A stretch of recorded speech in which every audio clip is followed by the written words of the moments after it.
V Slovenskom znie krásna pieseň vo výšinách. Vážení spoluobčania, 12. júna rozhodnete o tom, kto bude Slovensko spravovať najbližšie 4 roky. Je to veľmi vážne rozhodnutie. Bolo by veľmi jednoduché povedať, voľte číslo 8, voľte ľudovú stranu HZDS. Slovensko je úžasná krajina, veľmi bohatá krajina na vodu, rieky, úrodné polia, lesy, hory.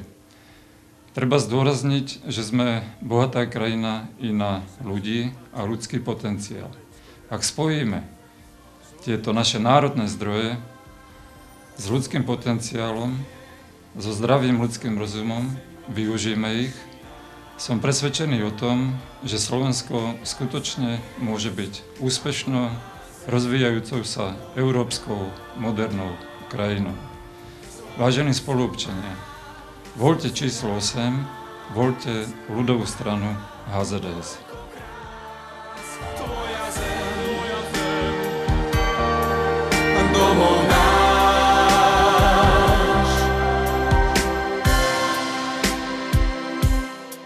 domov náš.